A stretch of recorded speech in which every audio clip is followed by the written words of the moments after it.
Alright, welcome back to another tutorial video for Play Action Football. My name is Brian Hafferkamp. I'm the designer and creator of this game.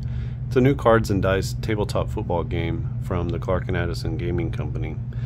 In this video we're going to talk about field goals. So let's say Minnesota was able to drive down far enough to get into field goal range, and they want to try a field goal with their kicker. So they're inside, let's say they made it down to the 20-yard line of the Broncos. Now they want to try a 37-yard field goal. So what you do is you add 17. There's 10 yards for the end zone, and then 7 yards back where the holder puts the ball down on the field. So 20 plus 17 is 37. So it's going to be a 37-yard field goal. And we have our column here. So we're going to be using this. Box here. This is our field goal kicking box, and basically we have our extra points, and then from here we have all of the different every 10 yards they actually keep track of stats for how good each team is at kicking at every 10 yards. And so we have 1 to 19, 20 to 29, 30 to 39, 40 to 49, or 50 plus yard field goals.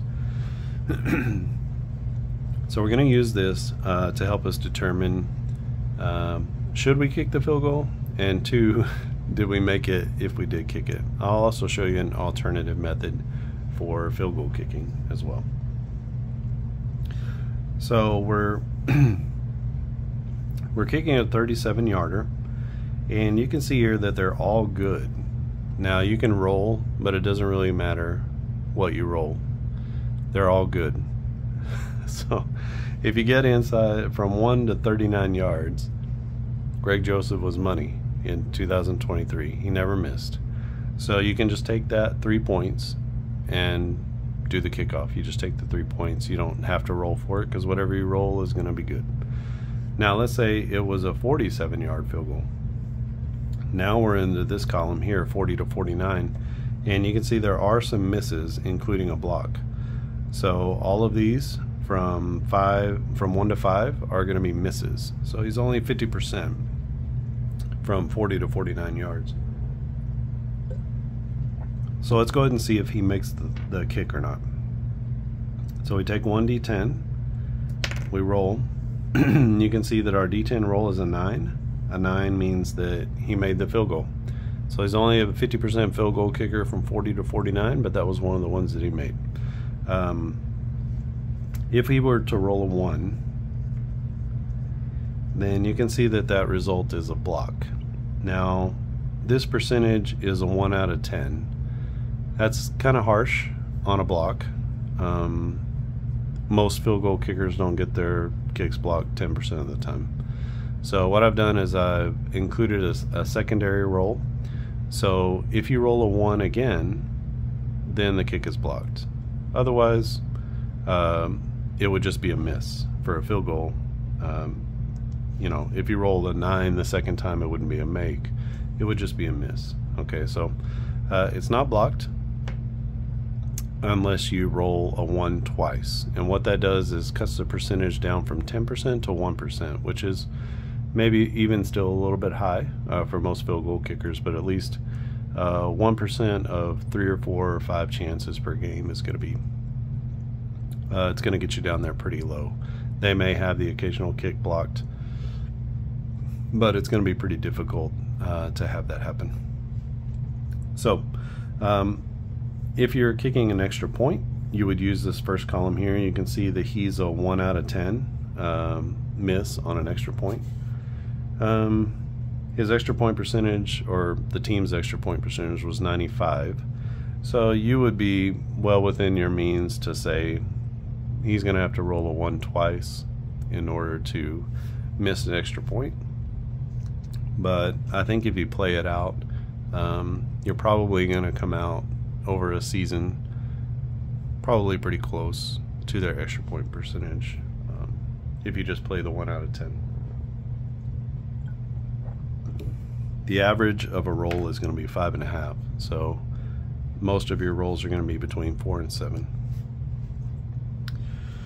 All right, a secondary way that you could do field goal kicking is by using this chart down here. Now for extra points, since we already have two D10s, we basically have a 1 to 100 system right here. We have a 1 to 100 system with a percentage. So we can say for an extra point, then we start with the Vikings first. 24 is less than 95, so he makes the extra point. If this were a 98, then he would miss the extra point. So if it's between 96 and 100, then he misses the extra point. Okay, so then you would have a very exact field goal percentage. So if you want to do something a little bit more exact, you can do that here, or you can use a little less exact but kind of easier to see and read on the extra point column. Same for field goals. If you don't want to break it down into all the field goals separately by 10-yard increments, you can just use the team's field goal percentage and just say if it's 81 to 100, then it's a miss. Otherwise, it's a make, right? It's a 48.